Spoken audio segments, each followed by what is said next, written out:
Do you have those annoying little voices inside your mind like I do? The inner critics that are just there to tell you why you're not good enough, expert enough, smart enough, just not enough.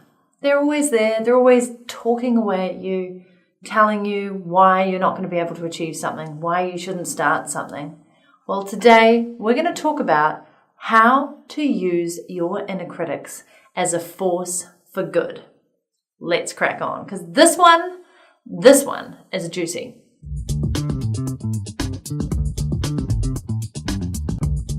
So over the weekend, I was fortunate enough to be part of an amazing retreat held by Enspiral. Now, Enspiral is a living organism, a collective of people doing good.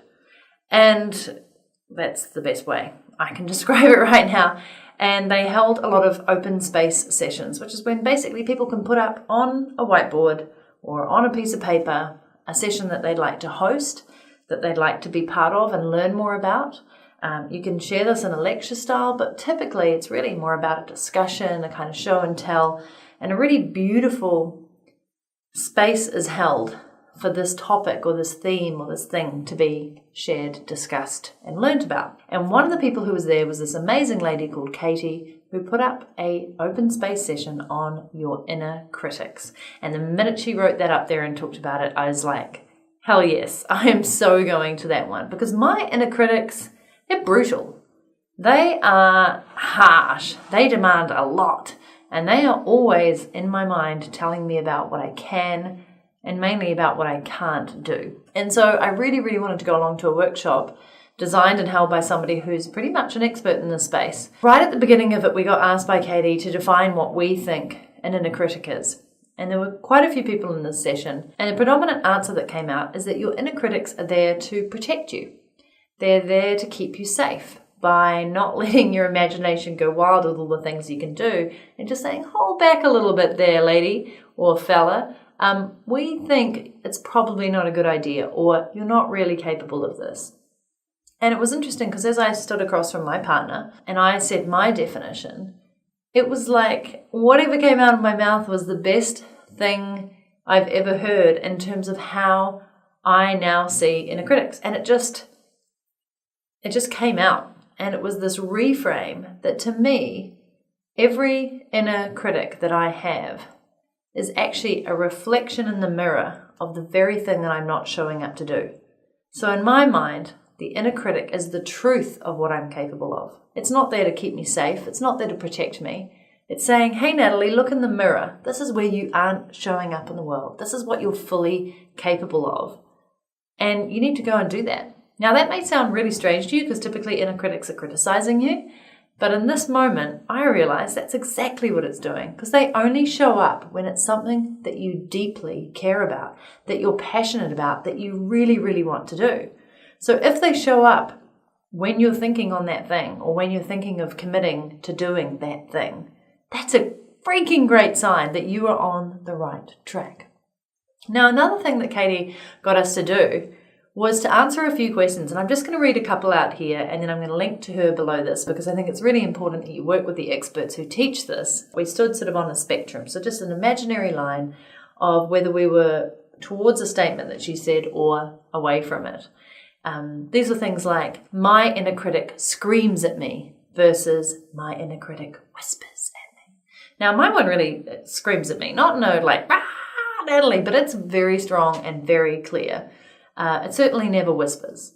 It's a very strong statement. The other thing that Katy got us to do was to ask whether it is an object, whether it is a person, what form it takes. Is it a monster?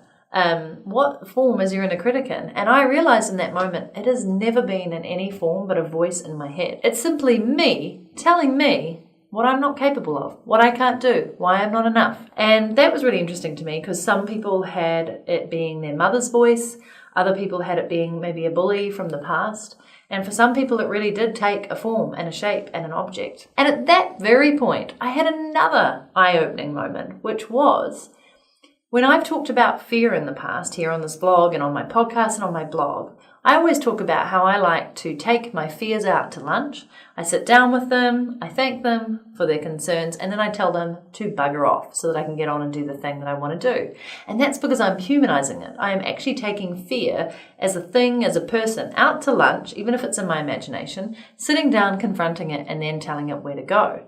My inner critic, however, I never ever did that. I never said, hey, you, and let's name it Jemima, for example, or Gonzo, I don't really care, you can name it. I never put a form to it, never put a shape to it, I never humanized it. So therefore, I could never confront my inner critic. And again, say thank you so much for your concern, but now you can naff off so I can get on and do this life-changing work or live on purpose. So that was a really interesting thing to me. I'd love to know if you name your inner critic, if you give it a form, if you've ever thought about confronting it and telling it what you would like it to do, which is basically to get out of your head and leave you alone. Another thing Katy asked us to think about was what environments trigger your inner critic. Is it when you are on social media, which is a pretty big one for me. When I'm on Instagram, you see these people, supposedly living these incredible lives. Now, I like to think I live an incredible life, but this is more depending on where they've got to in their life or how they're coming across. And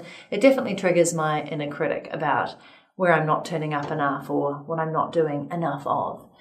The other time might be at networking events, at events in general. It could be at festivals. You may have all sorts of inner critics going on at festivals. I don't dance like that person. I haven't dressed the same way. I'm not nearly as hip and cool as that person over there running naked through Burning Man. And here was a really, really juicy question. What is my inner critic's biggest fear? Have you ever thought about the fact that your inner critic might actually have its own inner critics? I'm actually just making that up right now, but that's kind of how I took that question. And I think my inner critic's biggest fear, in fact, I wrote it down, was me ignoring it and proving it wrong. So the minute I also thought about that, it once again humanized it, that maybe this inner critic is just this tiny little child who's scared over here, and it wants me to do really well, but it's just voicing my innermost concern in a very loud, obnoxious, annoying way. And if I can just say, hey, it's okay, little version of me. It's going to be totally fine. Don't worry about it. I got this. You just stand back, watch me, let me go, hear me roar. We're doing it. So have you ever thought about that? And then there were two more great questions that I'm going to share with you today. Which inner critic am I most afraid of? Now, on this note, I couldn't specifically answer it because I realized I only have one inner critic, and I'm pretty sure it's my voice in my head. But a few other people in the open space session definitely had different forms of inner critics, and they were able to kind of label which one they were most afraid of and why. And I'm not trying to diss inner critics completely because they absolutely serve a purpose. As I said at the beginning of this blog, I think they hold a light up or a mirror in your face to show you that this thing is the most important thing that you really care about, and there's absolutely no reason why you shouldn't be focusing on it and making it become a reality. So in my mind, inner critics show you what you care about most deeply and what you absolutely should be going after and doing and achieving, or at least taking a shot at. But there are also inner critics that serve you well. And the next question was, which inner critic holds the most wisdom for you? And I really loved this because it is trying to show you the fact that not all inner critics are there to take you down. Some of them do serve a purpose. They might be that voice of reason in your head. If you're a particularly risk-taking type of person who often doesn't listen to any reason and goes ahead and does things sometimes without thinking about others or thinking about the consequences. So there are some inner critics that really do hold a lot of wisdom for you. And one thing I really liked about that is that they might not be here at the right time for you. So all you need to do is just put that inner critic to one side and maybe bring it out a little later when you need it, when you need to hear it, when you need to listen to that inner critic's voice. So those are just a few things that I thought you might want to think about today and to reframe on your inner critics and how you can use them as a force for good. I certainly know how I'm going to be using them going forward, but also, do you need to humanize your inner critic? Do you need to give it a name? Do you need to visualize what it looks like? Do you need to sit down across the table from it, along with fear, order them a big glass of wine each, and maybe leave them chatting to each other while you go off and get the important work done? That's it from me. I hope you've enjoyed this vlog. I hope You are going to use your inner critics as a force for good. And I would love to know what your inner critics are and how you are going to do that in the comments below. If you're enjoying this vlog, please hit the subscribe button, the red one here, I think, here.